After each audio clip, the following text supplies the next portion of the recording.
ঈসাকে ইনজিল একটি ঐতিহাসিক পুস্তক যা বিশ্ব ব্রহ্মাণ্ডের সৃষ্টি থেকে যুগের শেষ ঘটনাগুলি পর্যন্ত নথিভুক্ত করে রেখেছে।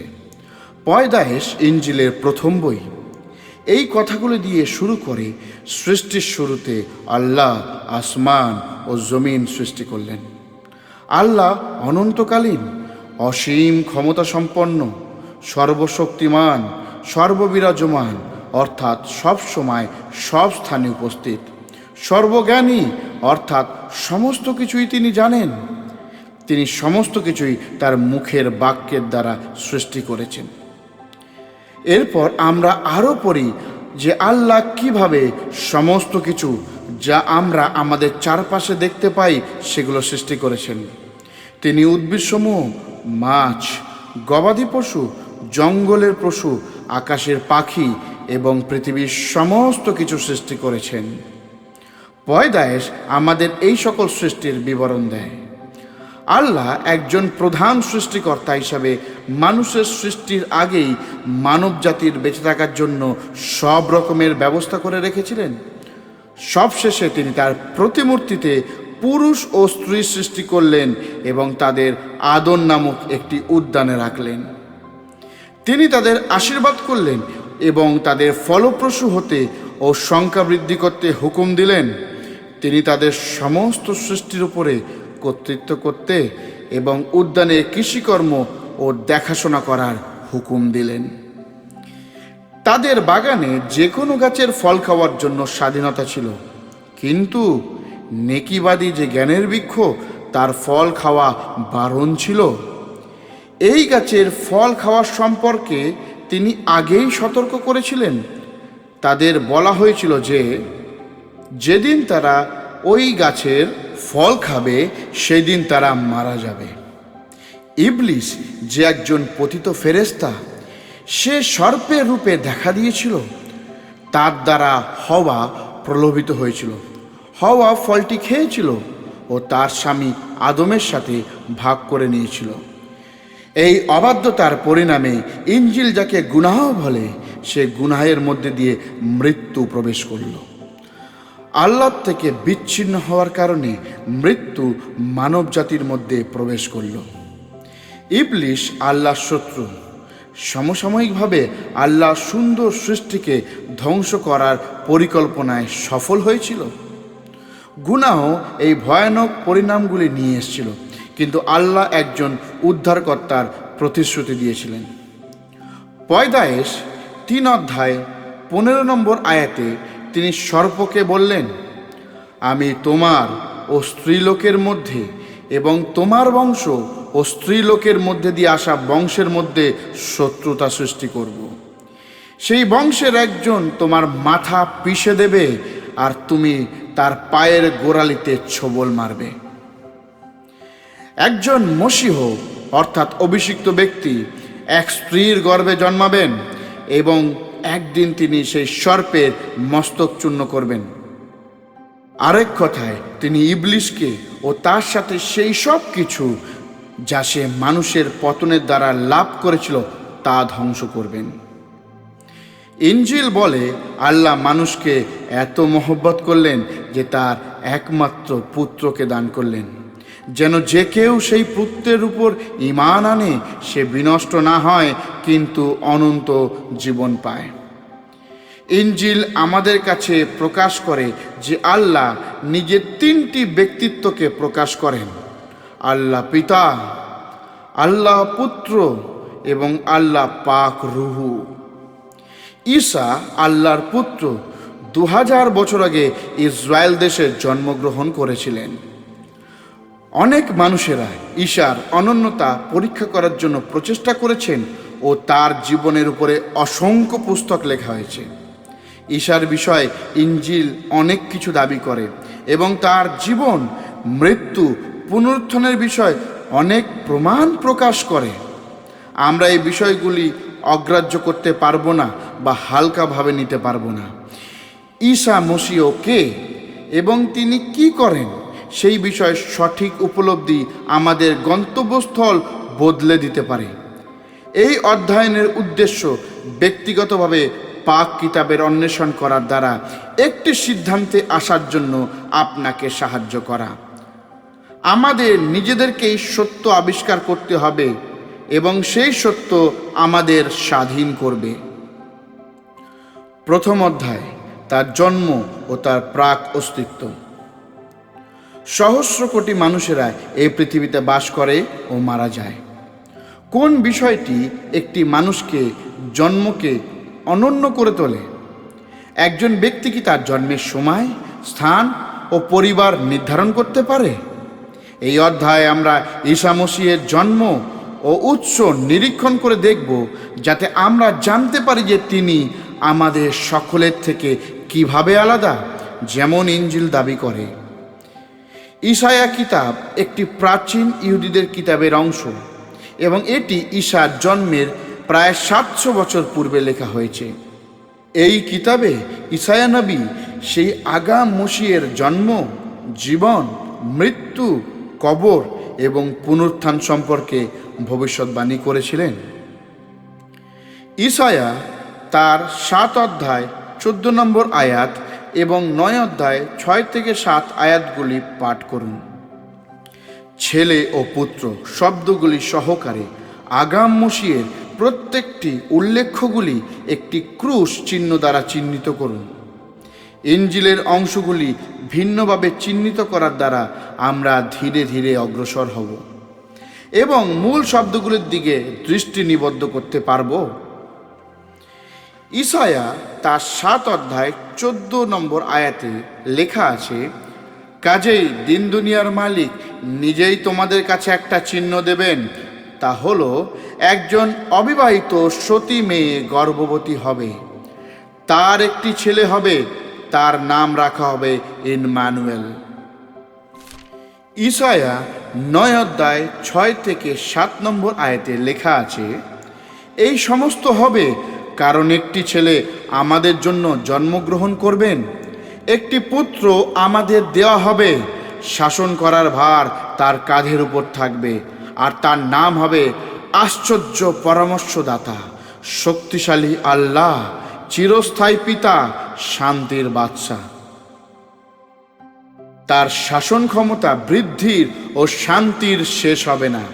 তিনি দাউদের সিংহাসন ও তার রাজ্যের উপরে রাজত্ব করবেন।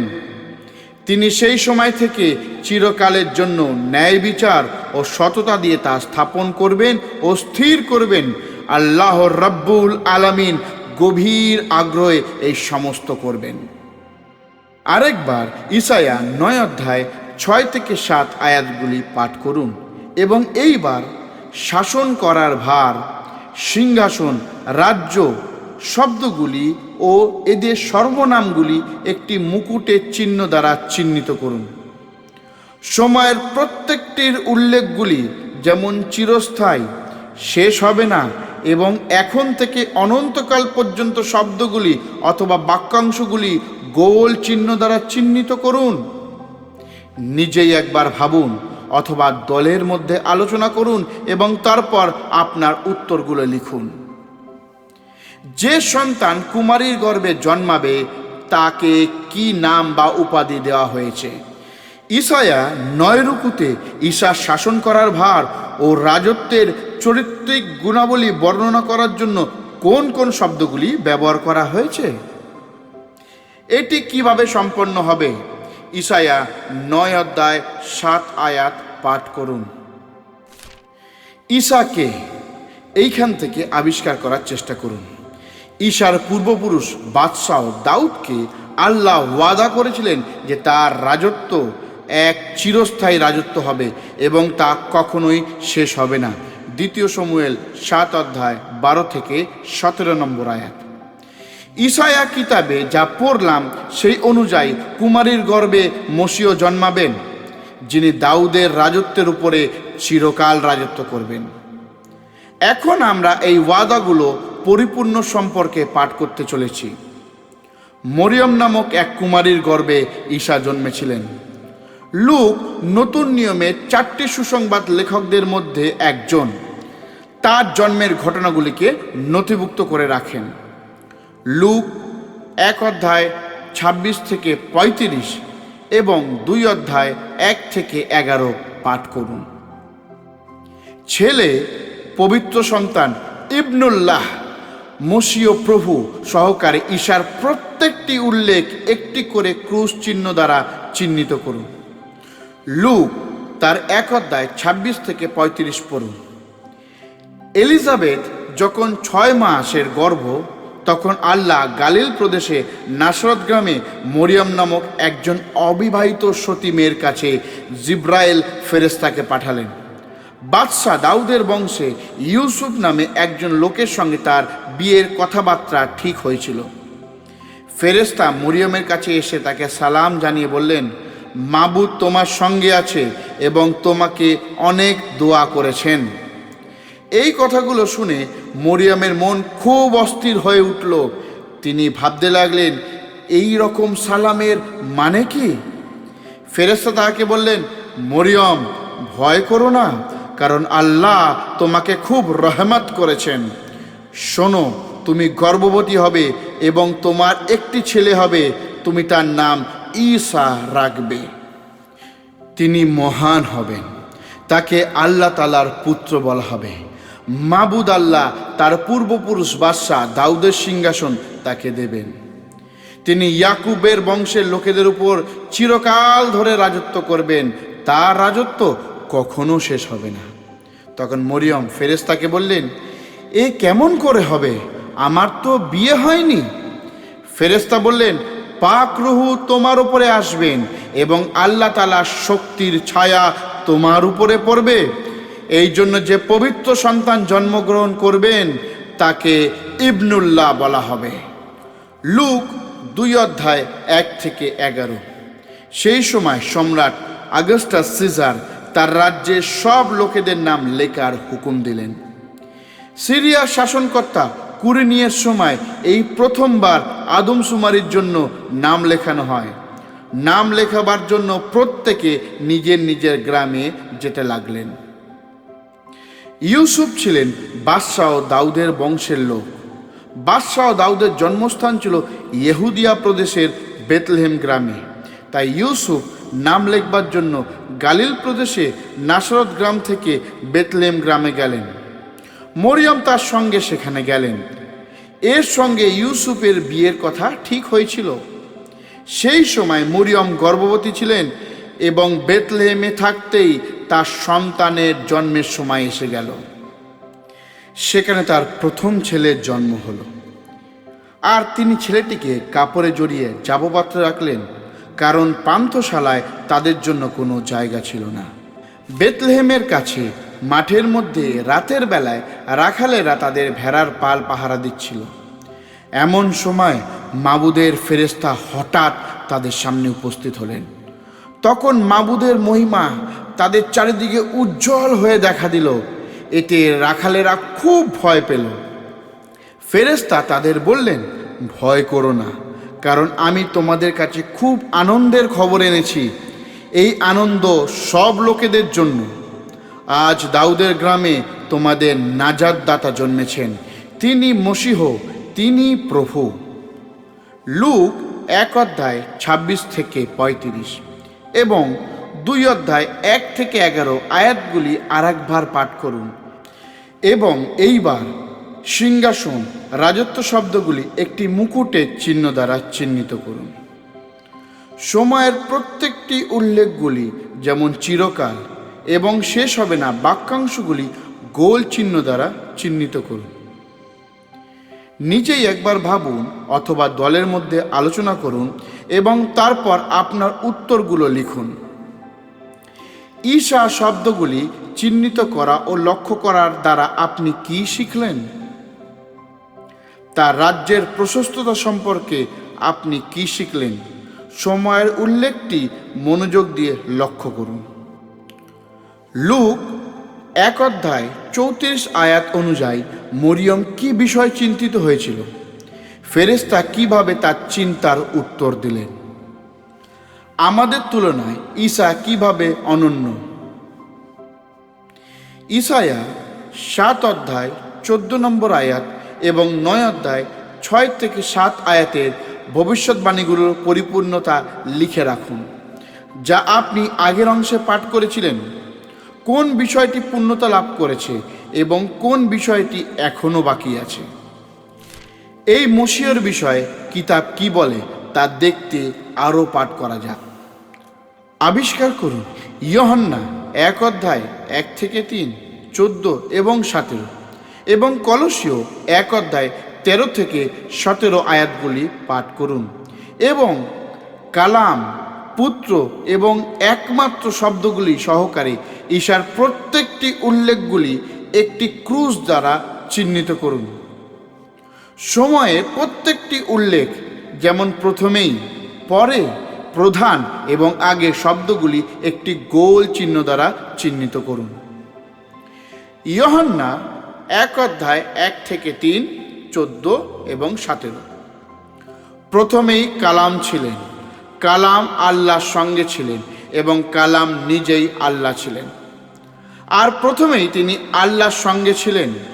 সব কিছু সেই কালামের দ্বারা সৃষ্টি হয়েছিল, আর যা কিছু সৃষ্টি হয়েছিল সেইগুলির মধ্যে কোনো কিছুই তাকে ছাড়া সৃষ্টি হয়নি। সেই কালাম মানুষ হয়ে জন্মগ্রহণ করলেন এবং আমাদের মধ্যে বাস করলেন। পিতার একমাত্র পুত্র হিসাবে তার যে মহিমা, সেই মহিমা আমরা দেখেছি। তিনি রহমত ও সত্যে পূর্ণ। ইয়াহিয়া তার বিষয়ে জোর গলায় সাক্ষ্য দিয়ে বললেন, উনি সেই লোক যার বিষয়ে আমি বলেছিলাম, যিনি আমার পরে আসছেন তিনি আমার চেয়ে মহান, কারণ তিনি আমার অনেক আগে থেকেই আছেন। আমরা সকলে তার সেই পূর্ণতা থেকে রহমতের উপরে আরও রহমত পেয়েছি। মুসার মধ্যে দিয়ে শরীয়ত দেওয়া হয়েছিল, কিন্তু ঈসা মসিহের মধ্যে দিয়ে রহমত ও সত্য এসেছে। কলসীয় 1:13-17 আয়াত। কারণ তিনি অন্ধকারের রাজ্য থেকে আমাদের উদ্ধার করে তার প্রিয় পুত্রের রাজ্যে এনেছেন। এই পুত্রের সঙ্গে যুক্ত হয়ে আমরা মুক্ত হয়েছি, অর্থাৎ আমাদের গুনাহের মাফ পেয়েছি। এই পুত্রই হলেন অদৃশ্য আল্লাহর হুবহু প্রকাশ। সমস্ত সৃষ্টির আগেই তিনি ছিলেন এবং সৃষ্টির উপরে তিনি প্রধান। কারণ আসমান ও জমিনে যা দেখা যায় আর যা দেখা যায় না, সব কিছুই তার দ্বারা সৃষ্ট হয়েছে। আসমানে যাদের হাতে রাজত্ব, কর্তৃত্ব, শাসন ও ক্ষমতা রয়েছে, তাদের সবাইকে তাকে দিয়ে তার জন্যই সৃষ্টি করা হয়েছে। তিনি সব কিছুর আগেই ছিলেন এবং তার মধ্যে দিয়ে সব কিছু টিকে আছে। নিজেই একবার ভাবুন অথবা দলের মধ্যে আলোচনা করুন এবং তারপর আপনার উত্তরগুলো লিখুন। ঈসার উল্লেখগুলি চিহ্নিত করার দ্বারা আপনি কি শিখলেন? ইয়োহান্না 1:1-3 অনুযায়ী সকল কিছু সৃষ্টিকর্তা কে? আমরা ইয়োহান্না 1:14 আয়াত পাঠ করি যে কালাম মানুষ হয়ে জন্মগ্রহণ করলেন এবং আমাদের মধ্যে বাস করলেন। এটি কাকে উল্লেখ করে বলা হয়েছে? কে অদৃশ্য আল্লাহর হুবহু প্রকাশ? কিভাবে এবং কেন বেহেশতে ও পৃথিবীতে সমস্ত কিছু সৃষ্টি করা হয়েছে? কলসীয় 1:17 আয়াত অনুযায়ী কে সমস্ত বিশ্ব ব্রহ্মাণ্ডকে ধরে রেখেছেন? অন্তর্দৃষ্টি, প্রধান ও প্রথম সৃষ্টি কথাগুলি সমান নয়। ঈসার যেমন একটি মানসিক স্বভাব ছিল, তার ব্যস্ত চরিত্র কখনোই সৃষ্ট হয়নি। যেমন ইয়োহান্না বলেছেন যে উনি প্রথমেই ছিলেন, আল্লাহর সঙ্গে ছিলেন এবং আল্লাহ ছিলেন। এরপরে ঘটনাতে ঈসা ইহুদিদের সঙ্গে কথা বলছিলেন। ইব্রাহিম, যিনি ইহুদিদের পূর্বপুরুষ ছিলেন, ঈসার জন্মের প্রায় 2000 বছর আগে জীবনযাপন করেছিলেন ও মারা গেছিলেন। আবিষ্কার করুন ইয়োহান্না 8:54-59 আয়াত পাঠ করুন ও চিহ্নিত করুন। ইব্রাহিমের প্রত্যেকটি উল্লেখগুলি একটি বড় হস্যই দিয়ে চিহ্নিত করুন। সর্বনাম সহকারে ঈশার প্রত্যেকটি উল্লেখগুলি একটি ক্রুশ চিহ্ন দিয়ে চিহ্নিত করুন। ইয়োহান্না 8:54-59 আয়াত। জবাবে ঈসা বললেন, যদি আমি নিজের প্রশংসা নিজেই করি তবে তার কোনো দাম নেই।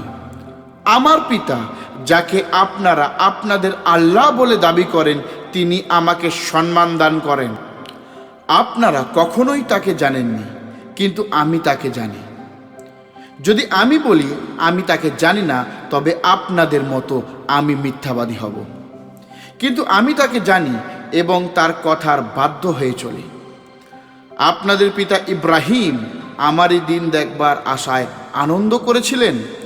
তিনি তা দেখেছিলেন আর খুশি হয়েছিলেন।